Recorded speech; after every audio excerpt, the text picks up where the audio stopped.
नमस्कार दोस्तों, मैं राम प्रसाद वर्मा, ज्ञानदायनी क्लासेस ऑनलाइन।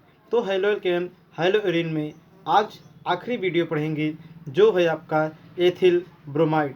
अब प्रश्न उठता है एथिल ब्रोमाइड क्या है। देखिए, एथिल ब्रोमाइड एक कार्बनिक संरचना है, मतलब कार्बनिक यौगिक है जिसकी संरचना इस रूप में होती है। ये आपके हाइड्रोजन होंगे और यहाँ पर ब्रोमीन होगा। सूत्र होता है C2H5Br। तो देखिए, आज हम पढ़ेंगे एथिल ब्रोमाइड C2H5Br। अब यहाँ पर CH3 को हम कर देंगे और यहाँ पे CH2Br। तो हमने इसको देखा। आइए हम समझते हैं कि इसके बनाने की क्या क्या विधियाँ हैं। तो आइए हम देखते हैं एथिल ब्रोमाइड बनाने की विधियाँ। पहली विधि है आपकी एथिलीन से। किससे है? एथिलीन से एथिल ब्रोमाइड बनाना। तो ये है हमारा एथिलीन। इसको हम ब्रोमीन से, किसको, मतलब एथिलीन जो हमारा है, इसे हम हाइड्रोजन ब्रोमाइड से क्रिया करा देंगे। हाइड्रोजन ब्रोमाइड से क्रिया कराएंगे तो ये बनेगा बनेगा एथिल ब्रोमाइड, या बना लेगा एथिल ब्रोमाइड। तो हमने देखा कि जब एथिलीन को हाइड्रोजन ब्रोमाइड के साथ क्रिया कराते हैं तो आपका एथिल ब्रोमाइड बनता है। इसी प्रकार हम अगला रिएक्शन देखेंगे कि और क्या क्या विधियां हैं जिसके द्वारा हम एथिल ब्रोमाइड बना सकें। तो आइए हम देखते हैं। अगला हमारे पास है प्रयोगशाला विधि। क्या है? प्रयोगशाला विधि। लेकिन उससे पहले हम पढ़ लेंगे एथेन से। एथेन से क्या बनाना? एथेन से एथिल ब्रोमाइड। तो ये हमारे पास एथेन का सूत्र है। ये एथेन है। जो दूसरी विधि है आपकी, पहली विधि तो हमने पढ़ लिया, ये थी, और दूसरी विधि है आपकी एथेन से। तो यहाँ पे से आप ब्रोमीन से क्रिया करा देंगे। एथेन को ब्रोमीन से क्रिया कराएंगे तो बनेगा आपका CH3। क्या बना? ये CH3 बना और ये CH2 बना और यहाँ पे Br बनेगा। तो आपने इसको देखा। तो हमने देखा एथिल ब्रोमाइड बनाने की दो विधियाँ। पहला किससे है? आपका एल्कीन से है, जिसमें आपने HBr को ऐड किया है, मतलब एल्कीन को आपने HBr से क्रिया करा दिया तो एथिल ब्रोमाइड बना। उसी प्रकार एथेन को हमने किससे? ब्रोमीन से क्रिया कराया तो हमारे पास क्या बना? यहाँ पर एथिल ब्रोमाइड बना। उसके बाद देखिए अगली विधि। तो हमने एथिल ब्रोमाइड बनाने की दो विधियों को देखा। अगली विधि को देखते हैं जिसके द्वारा हम एथिल ब्रोमाइड को बना सकते हैं। तो देखिए अगली विधि कौन सी है? आप कहेंगे अगली विधि प्रयोगशाला विधि है जिसके द्वारा हम एथिल ब्रोमाइड को बनाएंगे। इसमें होगा क्या? इसमें हम किसको? पोटेशियम ब्रोमाइड को H2SO4 के साथ क्रिया कराएंगे। पोटेशियम ब्रोमाइड को H2SO4 के साथ क्रिया कराते हैं तो होगा क्या? यहाँ पर बनता है आपका, बनेगा यहाँ पर हाइड्रोजन ब्रोमाइड। क्या बनेगा? Hydrogen bromide. और क्या होता है यहाँ पर बनता है पोटेशियम हाइड्रोजन सल्फेट। क्या बनेगा? Potassium hydrogen sulphate. तो आप कहेंगे जब पोटेशियम ब्रोमाइड को किसके साथ? H2SO4 के साथ क्रिया कराते हैं तो हाइड्रोजन ब्रोमाइड बनता है। साथ ही साथ क्या बनेगा? Potassium hydrogen sulphate. इसको हम पुनः क्रिया कराते हैं किसके साथ? एथिल एल्कोहल के साथ। किसके साथ? एथिल एल्कोहल, मतलब C2H5OH के साथ कराते हैं और यहाँ से लेंगे हम HBr। या लेंगे HBr। तो ये देखिए हमने इसको लिया। अब यहाँ पर होगा क्या? कैसे प्रोडक्ट बनेंगे? तो बनेगा आपका C2H5OH, मतलब ये इतने आपके जल बना लेंगे। तो बचा है आपका C2H5Br प्लस HOH। तो आप कहेंगे प्रयोगशाला में हम एथिल ब्रोमाइड को किसके साथ? पोटेशियम ब्रोमाइड को H2SO4 के साथ क्रिया कराते हैं, तब हाइड्रोजन ब्रोमाइड बनेगा और पोटेशियम हाइड्रोजन सल्फेट बनता है। अब हम दूसरे पद में एथिल एल्कोहल को लेंगे और उसको हाइड्रोजन ब्रोमाइड के साथ क्रिया कराते हैं, तब एथिल ब्रोमाइड बनता है और जल बाहर निकल जाता है। आइए अब हम समझते हैं कि एथिल ब्रोमाइड के रासायनिक गुणधर्म और भौतिक गुणधर्म तथा उपयोग क्या है। तो पहले हम इसके रासायनिक गुणधर्म को देखेंगे, साथ ही साथ इसके भौतिक गुणधर्म और उपयोग को भी हम देखेंगे। तो पहले आइए हम देखते हैं इसके रासायनिक गुणधर्म। देखिए पहला है आपका NaOH, और देखिए NaOH और सोडियम एथॉक्साइड से क्रिया किसके साथ, सोडियम एथॉक्साइड। तो यहाँ पे होगा आपका सोडियम एथॉक्साइड, ये है आपका सोडियम एथॉक्साइड। तो आप लिखेंगे देखिए C2H5Br मतलब एथिल ब्रोमाइड, इसको किससे क्रिया कराना है, यहाँ पे पहले हम NaOH से कराएंगे। तो ये है आपका एथिल ब्रोमाइड, और आप NaOH से क्रिया कराओगे तो क्या होगा, यहाँ से Na और Br बाहर चला जाएगा। तो NaBr बाहर चले जाएंगे माइनस के रूप में, और बचेगा क्या, C2H5OH। तो आप हिंदी में परिभाषा देंगे इसकी, एथिल ब्रोमाइड को सोडियम हाइड्रोक्साइड के साथ क्रिया कराते हैं तो एथिल एल्कोहल बनता है और सोडियम ब्रोमाइड बाहर निकल जाता है। उसी प्रकार देखिए C2H5Br मतलब ये आपका एथिल ब्रोमाइड है। ये क्या है, एथिल ब्रोमाइड है। इसकी क्रिया आप सोडियम, जो हमने दूसरा प्रोडक्ट लिया सोडियम एथॉक्साइड के साथ कराते हैं। मतलब एथिल ब्रोमाइड की क्रिया सोडियम एथॉक्साइड के साथ कराएंगे तो सोडियम ब्रोमाइड बनेगा जो बाहर निकल जाता है, NaBr बनता है लेकिन ये बाहर चला जाएगा। मुख्य उत्पाद क्या बनता है आपका, C2H5 और OC2H5 बनता है। इसी का नाम है die ethyl ether, C2H5 oxygen C2H5।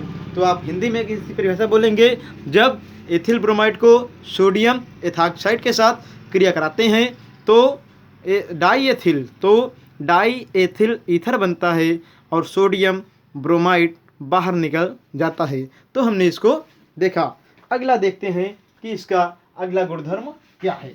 तो हमने देखा इसके कुछ गुणधर्म शेष बचे हैं, उसको भी हम देखेंगे। तो अगला जो हमारे पास एथिल ब्रोमाइड का गुणधर्म है वह है AgCN KSH से क्रिया, AgCN तथा KSH से क्रिया। तो आप कहेंगे से क्रिया। देखिए हम लिखेंगे एथिल ब्रोमाइड का सूत्र C2H5Br, इसको हम पहले AgCN से क्रिया कराएंगे। तो आप कहेंगे जब हम इसको AgCN से क्रिया कराएंगे तो ये प्रोडक्ट देगा आपका C2H5CN देगा। लेकिन ध्यान देंगे आप, ये प्रोडक्ट जो देगा आपका C2H5CN और साथ ही साथ देगा आपका प्रोडक्ट यहाँ पे बना करके LC के रूप में देता है, क्योंकि ये एथिल आइसोसाइनाइड बनाता है।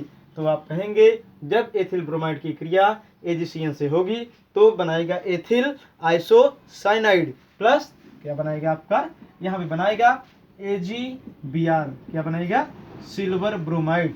तो आप कहेंगे जब एथिल ब्रोमाइड की क्रिया AgCN से होती है तो एथिल आइसोसाइनाइड बनता है और सिल्वर ब्रोमाइड बाहर निकल जाता है।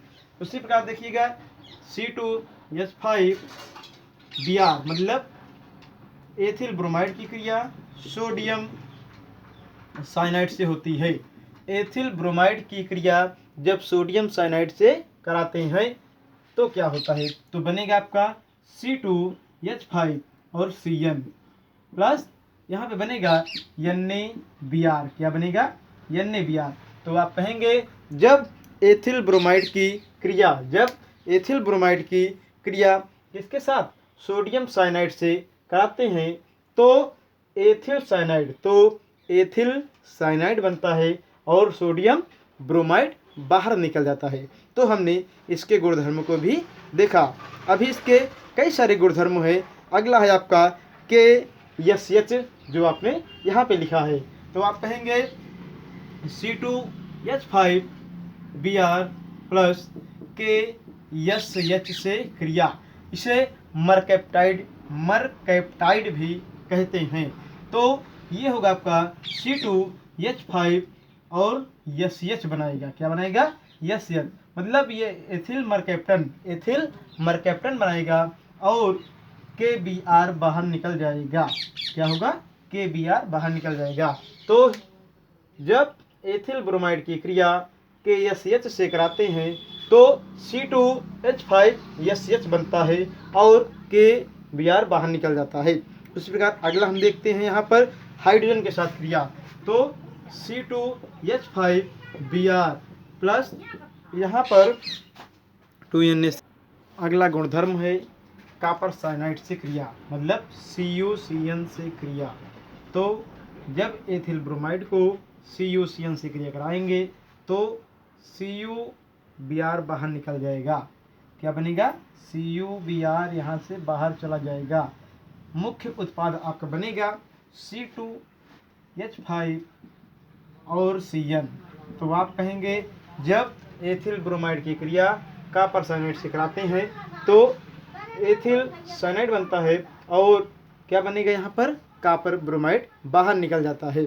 तो हमने इसको देखा। अगला जो गुणधर्म है उसे आइए हम समझते हैं कि एथिल ब्रोमाइड के और सारे मतलब और क्या गुणधर्म है, आइए हम उसे देखते हैं। तो हम अभी तक ये पढ़े बनाने की विधियाँ और इसके रासायनिक गुणधर्म अब पढ़ रहे हैं। तो अगला जो गुणधर्म हमारे पास है, अगला गुणधर्म जो हमारे पास है वो है आपका किसके साथ, यहाँ पे है आपका Ag2O से क्रिया, किससे, सिल्वर ऑक्साइड से क्रिया। तो आप कहेंगे यहाँ पर एथिल ब्रोमाइड के दो अणु मतलब C2H5Br, एथिल ब्रोमाइड और किससे बनाएंगे आप, सिल्वर ऑक्साइड से, मतलब यहाँ पे Ag2O से क्रिया कराएंगे। तो जब एथिल ब्रोमाइड को Ag2O से क्रिया कराते हैं मतलब सिल्वर ऑक्साइड से क्रिया कराते हैं तो क्या होता है, बनता है आपका -2AgBr प्लस यहाँ पे बनाएगा मतलब जो मुख्य उत्पाद है 2C2, क्या बनाएगा, 2C2H5 और यहाँ बना लेगा O, यहाँ पे एक बार है इसलिए क्या होगा, यहाँ पर आपका बनाएगा जो मेन प्रोडक्ट वो बनेगा, यहाँ पर जो मेन प्रोडक्ट बनेगा वो बनेगा आपका एथिल ईथर C2H5O C2H5 ये बनाएगा। तो आप कहेंगे जब एथिल ब्रोमाइड को सिल्वर ऑक्साइड से क्रिया कराते हैं तब सिल्वर ब्रोमाइड बनता है और डाईएथिल ईथर बनता है। तो हमने देखा कि जब एथिल ब्रोमाइड को सिल्वर ऑक्साइड के साथ क्रिया कराते हैं तो डाई एथिल ईथर मुख्य उत्पाद बनता है और सिल्वर ब्रोमाइड बाहर निकल जाता है। हमने इतना देखा। देखिए अगले इसके क्या गुणधर्म है उसको भी आइए हम समझते हैं और देखते हैं। तो अगला है आपका सोडियम से तथा जिंक से क्रिया। क्या है, सोडियम से तथा जिंक से क्रिया। तो एथिल ब्रोमाइड को हम देखेंगे कि क्या होता है जब हम सोडियम से क्रिया कराते हैं और क्या होता है जब हम जिंक से क्रिया कराते हैं। तो ये हमारे पास है C2H5Br प्लस 2Na मतलब सोडियम प्लस C2H5Br।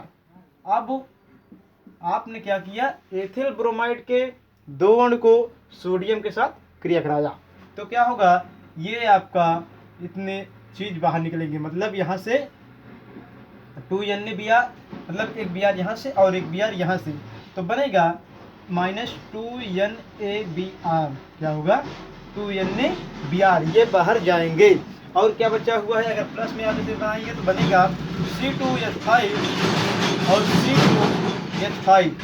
तो आप कहेंगे जब एथिल ब्रोमाइड के दो अणु को सोडियम के साथ क्रिया कराते हैं तो क्या बनेगा, प्रोपेन बनता है। क्या, प्रोपेन बनता है, सॉरी ब्यूटेन बनेगा, इसका नाम है ब्यूटेन, 4 कार्बन है तो ब्यूटेन बनेगा, ब्यूटेन बनता है और सोडियम ब्रोमाइड बाहर निकल जाता है। इसे हम बुर्ज अपक्रिया भी कहते हैं। क्या कहते हैं, बुर्ज अपक्रिया भी कहते हैं। तो बुर्ज अभिक्रिया कहते हैं। तो आप कहेंगे इस अपक्रिया में एथिल ब्रोमाइड के दो अणु को सोडियम के साथ क्रिया कराते हैं तो 2NaBr बाहर निकल जाता है और ब्यूटेन बनता है। अगला आपका है जिंक से क्रिया, किससे? जिंक से क्रिया। तो ये देखिए जिंक से क्रिया कैसे करता है आपका एथिल ब्रोमाइड। आप कहेंगे यहाँ पर कि जिंक से क्रिया, ये है आपका C2H5Br प्लस JDN। और देखिए अब हम एथिल ब्रोमाइड को जिंक से क्रिया कराते हैं तो इसके मतलब एथिल ब्रोमाइड के एक अणु को और हम लेंगे। तो आप कहेंगे एथिल ब्रोमाइड के 2 अणु को जिंक से जब हम क्रिया कराते हैं तो क्या होता है? बनता है आपका JDN Br2। क्या बनेगा? जिंक ब्रोमाइड बनता है। और जो मुख्य उत्पाद होगा आपका ब्यूटेन बनेगा। क्या बनेगा? ब्यूटेन बनेगा। तो आप देखिएगा यहाँ पर मुख्य उत्पाद क्या है? C2H5 और C2 मतलब C2H5 और C2H5। तो आप कहेंगे इसे फ्रैगलैंड, इसे फ्रैगलैंड अभिक्रिया भी कहते हैं, इसे फ्रैगलैंड अभिक्रिया भी कहते हैं। आप कहेंगे जब एथिल ब्रोमाइड के 2 अणु को जिंक से क्रिया कराते हैं तो ब्यूटेन बनता है और जिंक ब्रोमाइड बाहर निकल जाता है, इसे ही फ्रैगलैंड अभिक्रिया कहते हैं। तो हमने इसको देखा। अगला गुणधर्म हम देखते हैं कि इसके अगले गुणधर्म मतलब और सारे इसके क्या गुणधर्म हैं। तो अगला देखिए इसके अगला गुणधर्म क्या है। तो हमने इनकी सब गुणधर्म को देखा। इसी क्रम में जो अगला गुणधर्म है आपका अमोनिया से क्रिया और सिल्वर एसीटेट से क्रिया। किससे?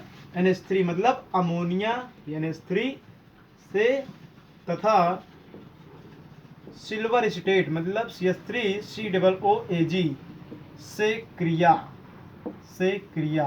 तो आप कहेंगे एथिल ब्रोमाइड को अमोनिया से तथा सिल्वर एसीटेट से क्रिया कराते हैं तब क्या होता है? देखिए ये सूत्र हमारे पास है C2H5Br मतलब एथिल ब्रोमाइड। ये क्या है आपका? Ethyl bromide. इसको आप क्रिया कराओगे किससे? H2 मतलब ये आपका अमोनिया है। तो एथिल ब्रोमाइड को अमोनिया से क्रिया कराते हैं तो क्या बनता है? C2H5NH2 मतलब एथिल एमीन बनेगा। जब हम एथिल ब्रोमाइड को अमोनिया से क्रिया कराते हैं तो क्या बनता है आपका? एथिल एमीन बनता है, एथिल एमीन बनेगा। साथ ही साथ देखिए यहाँ से एक H और एक Br बाहर जाएगा तो प्लस में कर देंगे आप HBr। देखिए जब हम एथिल ब्रोमाइड को किसके साथ? अमोनिया के साथ क्रिया कराते हैं तो क्या बनता है आपका? एथिल, यहाँ पे बनेगा एथिलमीन और हाइड्रोजन ब्रोमाइड बाहर निकल जाता है।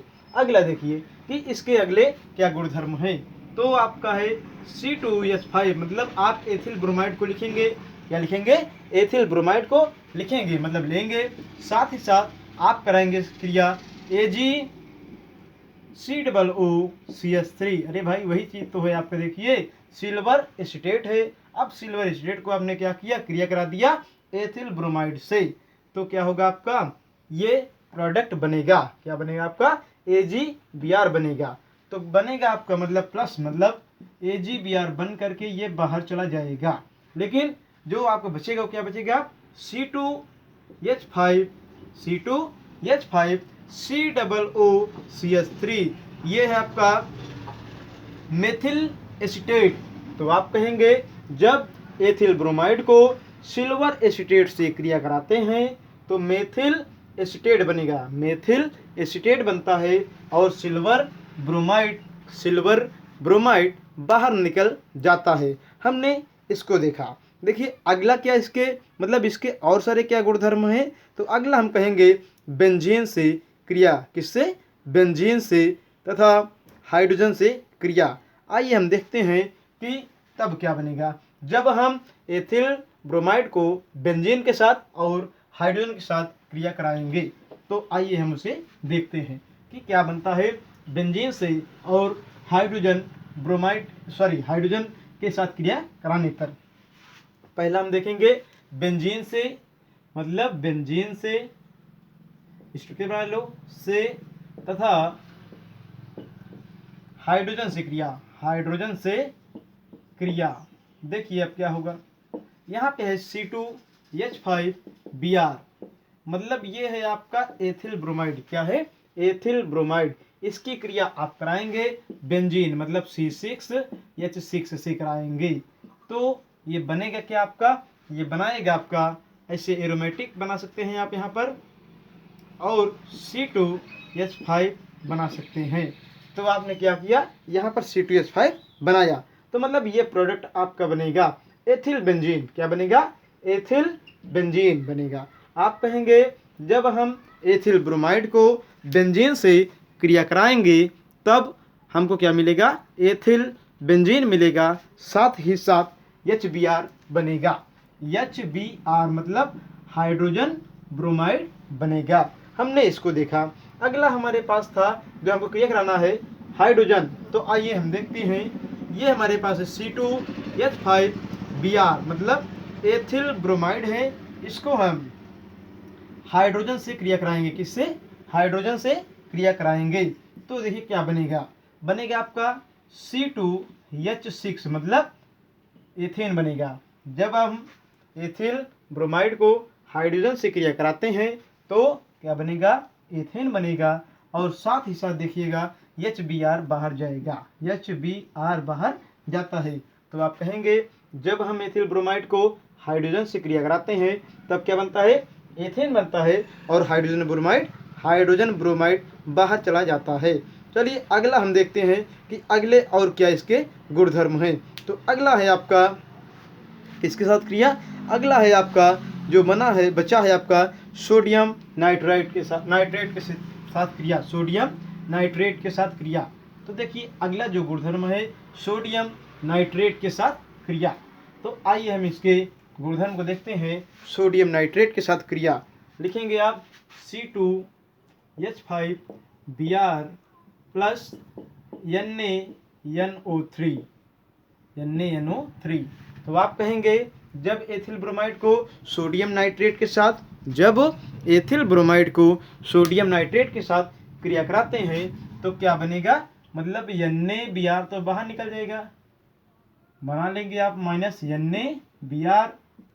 अब क्या बचा है आपका C2H5, और यहाँ पे बचा है NO3, मतलब एथिल नाइट्रेट बचा है। तो एथिल ब्रोमाइड को जब आप सोडियम नाइट्रेट से क्रिया कराएंगे तो एथिल नाइट्रेट बनेगा और NaBr बाहर चला जाएगा। तो हमने इसको देखा। अब हम इसके देख लेते हैं कि भौतिक गुणधर्म क्या है और इसके उपयोग क्या है। तो आप भौतिक गुणधर्म में कहेंगे एथिल ब्रोमाइड जो है आपका वह रंगहीन सुगंधित वाष्पशील द्रव है, और यह जल से भारी होता है, और इसका जो क्वथनांक है वो 38 डिग्री सेंटीग्रेड है। जो इसका क्वथनांक है 38 डिग्री सेंटीग्रेड है, और यह जल में अविलेय लेकिन कार्बनिक पदार्थों में पूरी तरह से विलेय होता है। आइए हम देख लेते हैं इसके उपयोग क्या है। इसका उपयोग प्रयोगशाला में अभिकर्मक के रूप में होता है।